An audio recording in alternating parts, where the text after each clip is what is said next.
أبدأ بسم الله مستعينا راض به مدبرا معينا والحمد لله كما هدانا إلى سبيل الحق واجتبانا أحمده سبحانه وأشكره ومن مساوي عملي أستغفره وأستعينه على نيل الرضا وأستمد لطفه فيما قضى وبعد إني باليقين أشهد شهادة الإخلاص ألا يعبد بالحق مألوه سوى الرحمن من جل عن عيب وعن نقصان.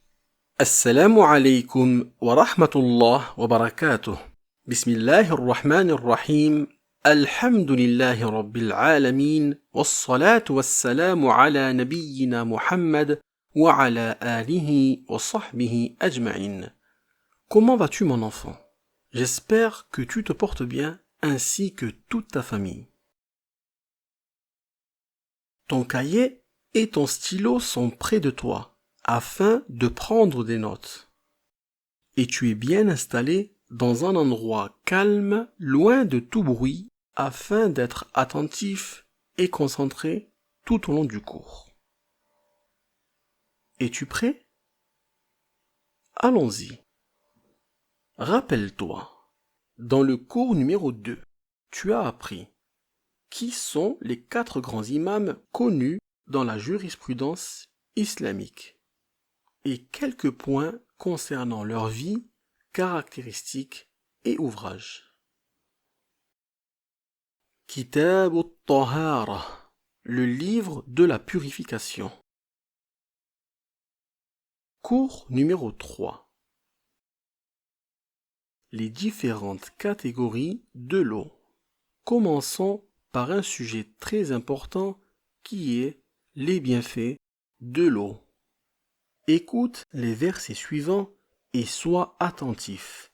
Nous allons tirer de chaque verset une leçon. Es-tu prêt? Allons-y. Allah subhanahu wa ta'ala dit وأنزل من السماء ماء فأخرج به من الثمرات رزقا لكم. Et il précipite la pluie du ciel et par elle fait surgir toutes sortes de fruits pour vous nourrir. La leçon tirée. Par la pluie, Allah subhanahu wa ta'ala fait pousser toutes sortes de fruits, de légumes qui te permettent de te nourrir. Tu dois donc constamment remercier Allah subhanahu wa ta'ala pour les bienfaits de l'eau.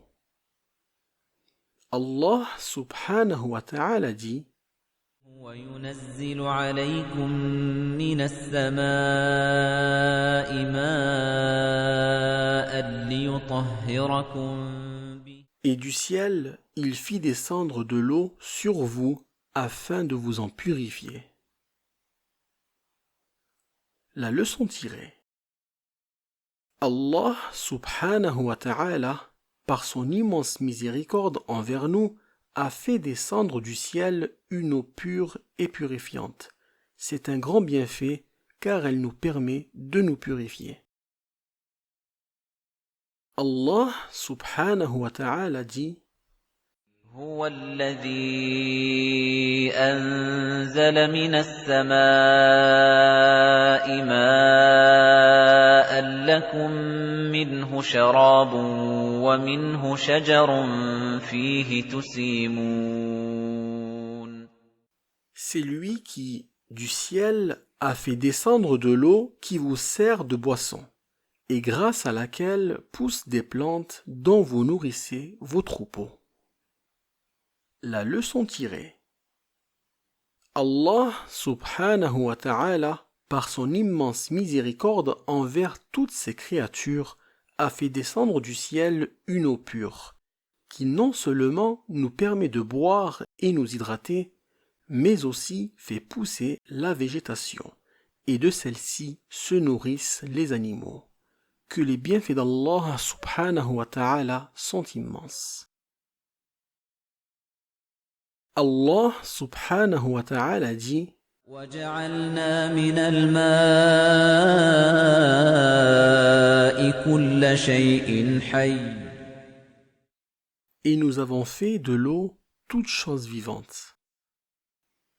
La leçon tirée. Allah subhanahu wa ta'ala, par son immense miséricorde envers toutes ses créatures, a fait descendre du ciel une eau pure, qui non seulement nous permet de nous abreuver, mais bien plus que cela. Par l'eau, Allah subhanahu wa ta'ala a donné vie à toute chose. Voyons maintenant, mon enfant, quel est notre devoir vis-à-vis de l'eau. Sois attentif et concentré. Premièrement, il faut reconnaître que l'eau est un grand bienfait d'Allah subhanahu wa ta'ala. Deuxièmement, il faut remercier Allah subhanahu wa ta'ala pour ce grand bienfait. Troisièmement, il ne faut surtout pas gaspiller l'eau.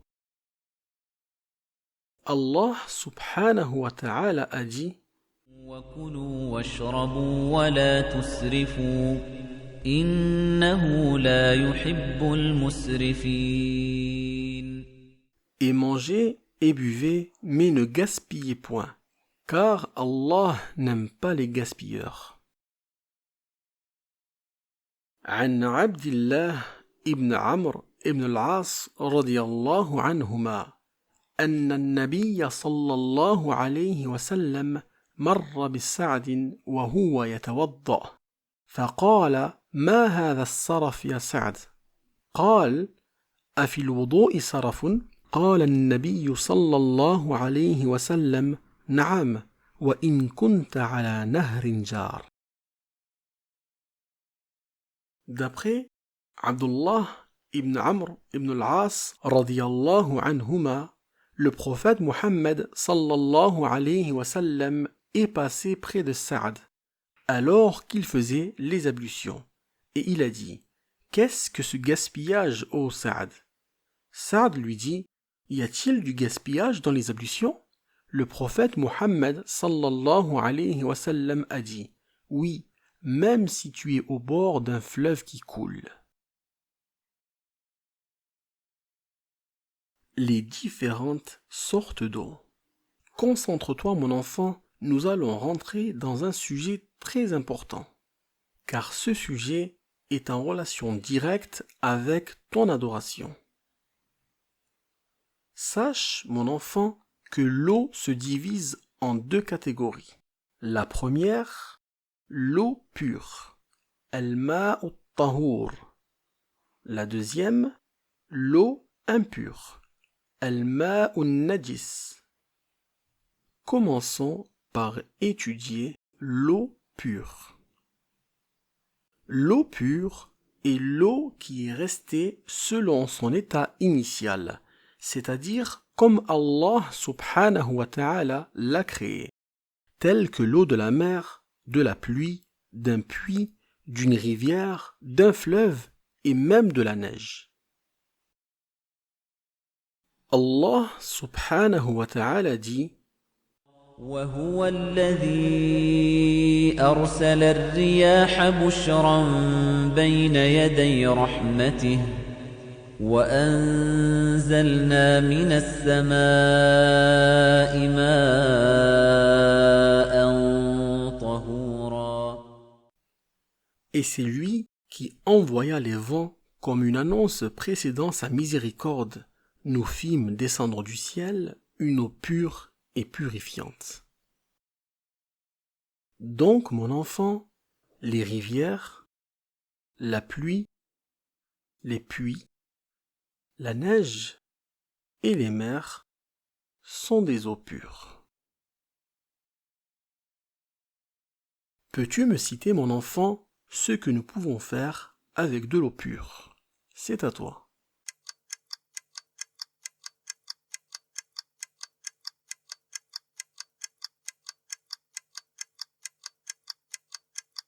Concentre-toi, je vais te citer des actions que nous pouvons faire avec de l'eau pure. L'eau pure permet de boire, de se laver, de faire des tâches ménagères, de préparer les repas, de nettoyer toutes sortes d'objets et encore beaucoup d'autres choses dans la vie au quotidien. Mais elle permet aussi de te purifier en faisant tes ablutions.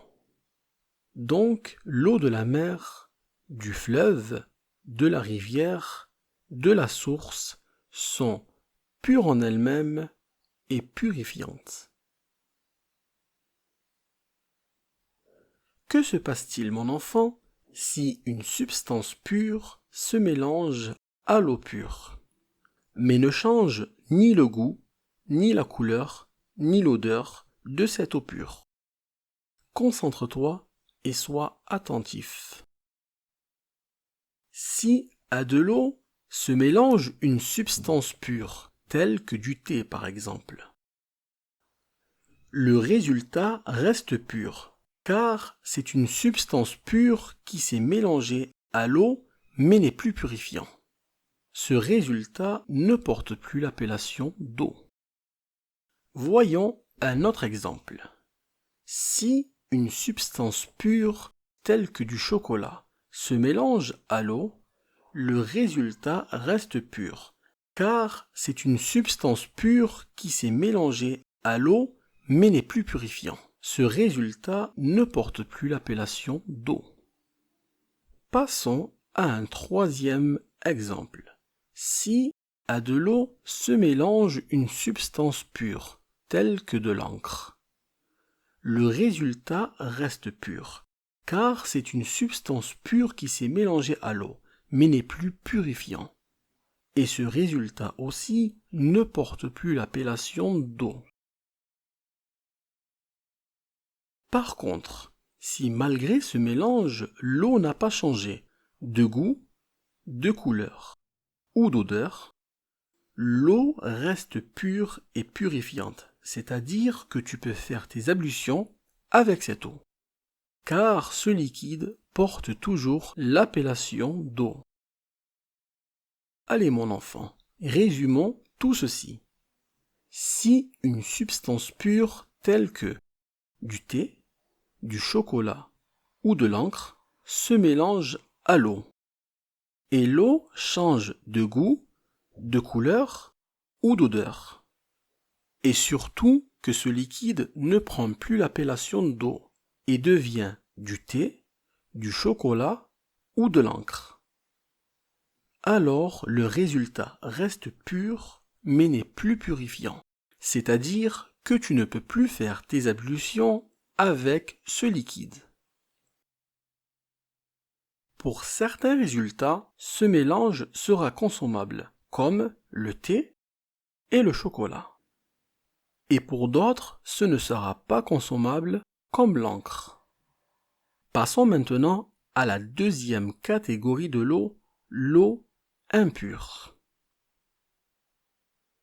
L'eau impure, mon enfant, c'est l'eau dont le goût, la couleur ou l'odeur ont été changés par une substance impure qui s'est mélangée à elle.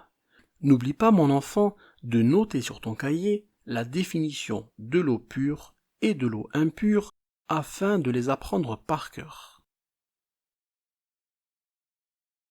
Que se passe-t-il, mon enfant, si une substance impure se mélange à l'eau pure et change le goût, la couleur ou l'odeur de l'eau?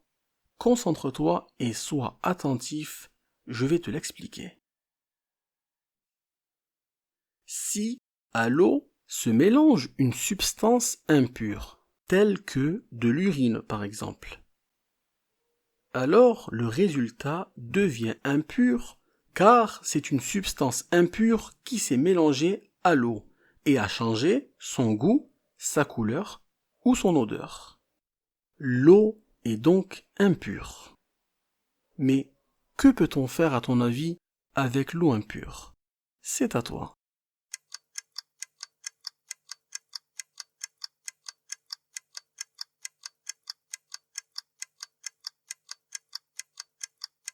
Avec l'eau impure, tu ne peux strictement rien faire. il est interdit de l'utiliser et la purification avec celle-ci n'est pas valide. Je résume ce que je viens de te dire. Si une substance impure telle que de l'urine se mélange à l'eau et change le goût, la couleur ou l'odeur de l'eau, le résultat devient impur, car c'est une substance impure qui s'est mélangée à l'eau et a changé son goût, sa couleur ou son odeur, ou les trois.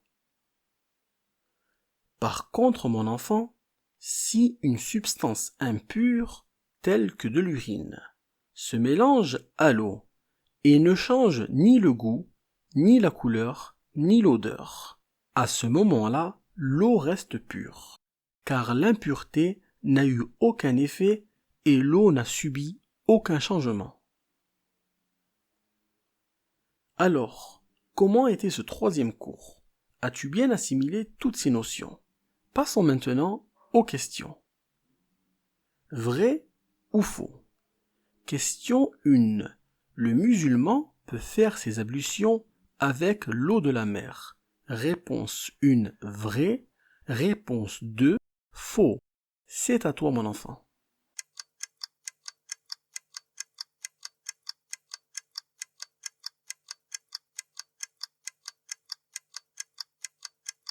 La bonne réponse est la réponse 1. Vrai. Question 2. Si une impureté se mélange à l'eau, mais ne change rien du tout, l'eau devient impure. Réponse 1. Vrai. Réponse 2. Faux. C'est à toi.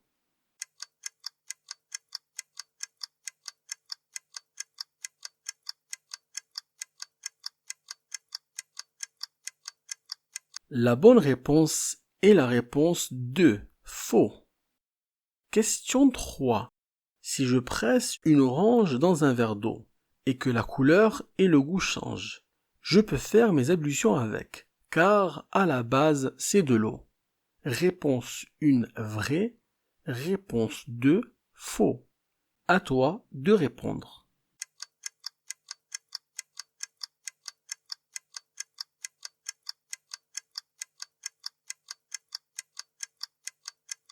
La bonne réponse est la réponse 2. Faux.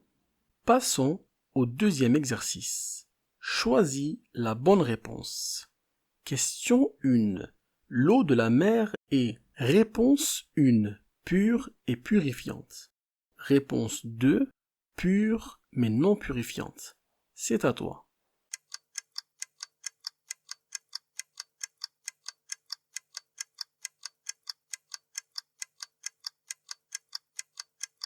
La bonne réponse est la réponse 1.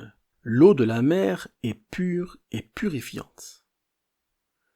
Question 2. Un enfant a uriné dans un seau d'eau. L'eau a juste changé d'odeur. L'eau, réponse 1, reste pure. Réponse 2 devient impure. À toi de répondre.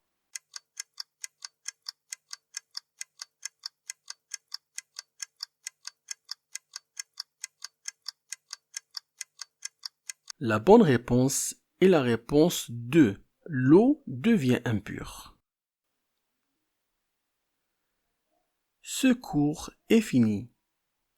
Avant de commencer le suivant, tu dois bien connaître ces notions et les réciter à tes parents. À bientôt, Inch'Allah, pour continuer ensemble cet apprentissage. Assalamu alaykum wa rahmatullah wa barakatuh.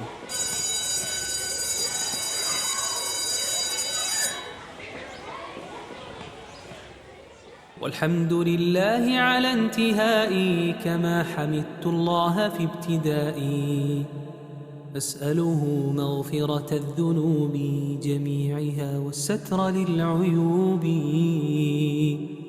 ثم الصلاة والسلام أبدا تغشى الرسول المصطفى محمدا